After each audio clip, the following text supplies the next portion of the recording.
प्रधानमंत्री नरेंद्र मोदी के जन्मदिन के अवसर पर विशेष कार्यक्रमों की रूपरेखा तय करने के लिए भाजपा युवा मोर्चा के प्रदेश अध्यक्ष प्रांशुदत्त द्विवेदी ने गुलाब बाग स्थित कार्यालय में युवाओं के साथ एक बैठक की है। उन्होंने बताया है कि प्रधानमंत्री के जन्मदिवस पर भारतीय जनता युवा मोर्चा प्रदेश भर में व्यापक कार्यक्रम आयोजित करेगा। उसमें रक्तदान शिविर, नशा मुक्ति अभियान और मैराथन रैली जैसी गतिविधियां शामिल होंगी। पत्रकारों से बातचीत के दौरान प्रदेश अध्यक्ष ने कहा है कि यूपी के एक जिले में पुलिस कर्मियों के द्वारा भाजपा कार्यकर्ता की पिटाई की घटना पर दोषी पुलिस कर्मियों के खिलाफ सख्त कार्रवाई की जा रही है। जन्मदिवस के अवसर पर तो उसमें युवा मोर्चा रक्तदान शिविर का आयोजन करेगा और इस बार नया कीर्तिमान रचने की तैयारी है। साथ ही साथ एक हम लोग नमो युवा मैराथन का आयोजन कर रहे हैं। प्रदेश के लगभग 15 स्थानों पर, सभी महानगरों में, देश भर में लगभग 90 स्थानों पर हो रहा है।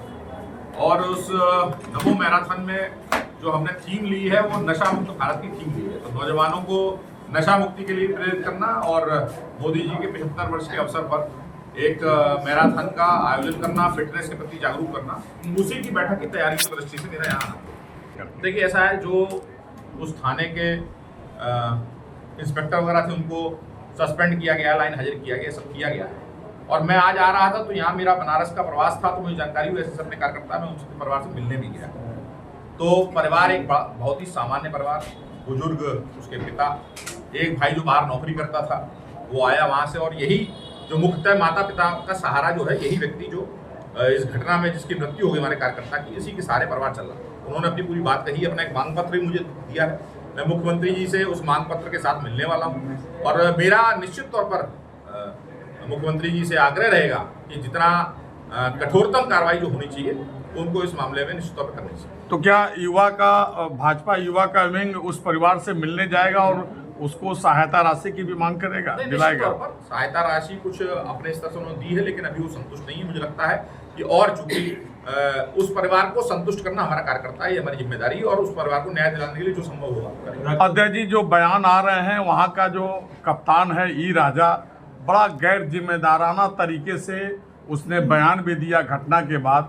तो शासन स्तर पे लगभग 72 घंटे होने को जा रहे हैं और अभी तक कोई कार्रवाई नहीं हुई है, तो इसके बारे में क्या कहें? मेरा यही मानना है कि इस पूरे प्रकरण को लेकर एक SIT टीम गठित होनी चाहिए, कोई सीनियर, और उसमें पुलिस के अलावा जो है कोई सीनियर जज और IAS अधिकारी वगैरह हो। उसमें चूंकि पुलिस ही इसमें एक पार्टी है, तो उनसे हटकर एक निष्पक्ष जांच हो, जिससे दूध का दूध पानी हो, जो भी दोषी हो उसको दंडित किया जाए। अध्यक्ष जी, भ्रष्टाचार के खिलाफ जीरो टॉलरेंस है योगी सरकार का, और लगातार इस पर कार्रवाई भी, बुलडोजर की कार्रवाई हम लोगों ने देखा है।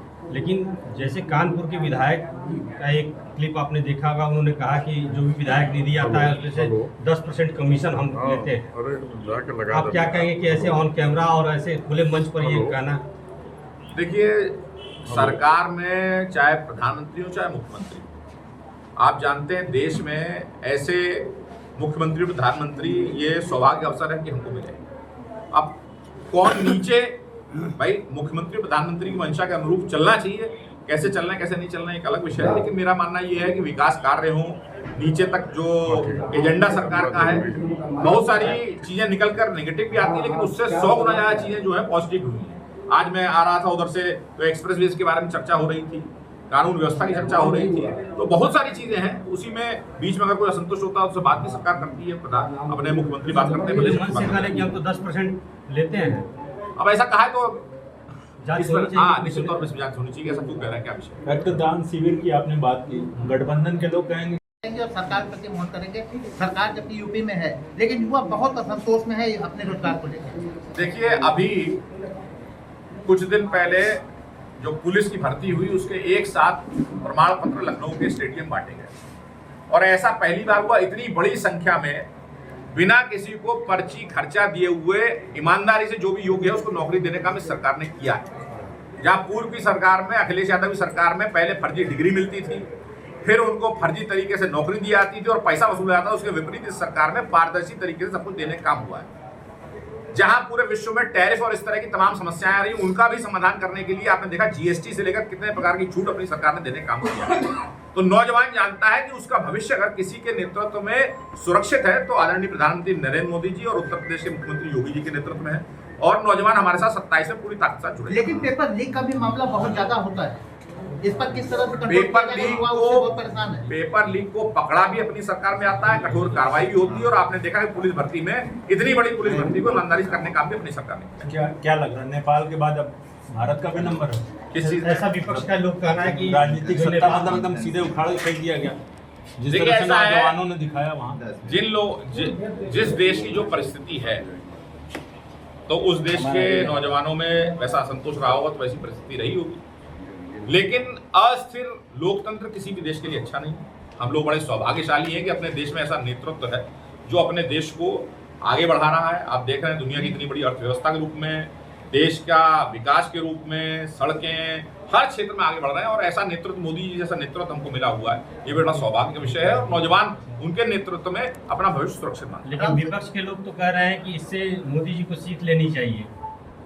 देखिए, ऐसा विपक्ष के लोगों ने जब उनके पास ताकत थी तो क्या किया, ऐसा ना किया होता तो आज उनकी स्थिति ना होती। विपक्ष के लोग कहते कुछ हैं और करते कुछ हैं। विपक्ष के लोग जो हैं पहले ईवीएम चिल्लाते हैं, फिर ईवीएम से शांत हो जाते हैं, कुछ प्रदेशों में जीत जाते हैं, वहाँ ईवीएम को दोष नहीं देते हैं, उसके बाद जो है अब वो जो है वोटर लिस्ट के मामले को उठा देते हैं। तो मुझे समझ में नहीं आता है कि जो लोग जब उत्तर प्रदेश और बिहार जैसे राज्यों में जब बैलेट से चुनाव होता था तो पूरे प्रदेश के वोटरों को लूट लेते थे, बूथ कैप्चर कर लेते थे, जब ऐसी बातें करते हैं तो वो हास्यास्पद लगती है, और आने वाले चुनाव में जनता जवाब देगी। राहुल गांधी के हाइड्रोजन बम से कैसे ऐसा है, मेरा ये तो मानना जवाब देना पड़ेगा आपको। मेरा मानना ये है कि राहुल गांधी जी के सारे बमों का जवाब जो है जनता रूपी जो है वो एटम बम दे देगा।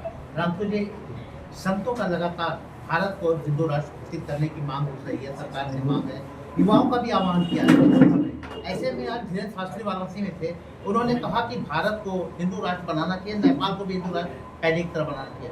युवाओं को आप इससे किस तरह से आह्वान करेंगे उनके ये देखिए, नौजवान देश की प्रगति का भी हिस्सा हो और अपने सांस्कृतिक अभिमान का भी हिस्सा बने। उस दृष्टि से अपनी सरकार, भारतीय जनता पार्टी की सरकार ने जो कुछ किया है अपने पुरानी पहचान को लेकर, चाहे काशी हो चाहे अयोध्या हो, उसको लगातार उस दृष्टि से आगे बढ़ा जा रहा है।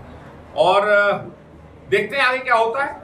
नौजवान उत्साहित है, हम नौजवान तो चाहते ही हैं कि ऐसा हो जाए, ऐसी कोई दिक्कत नहीं। हिंदू राष्ट्र बनना चाहिए। बिल्कुल बनना चाहिए।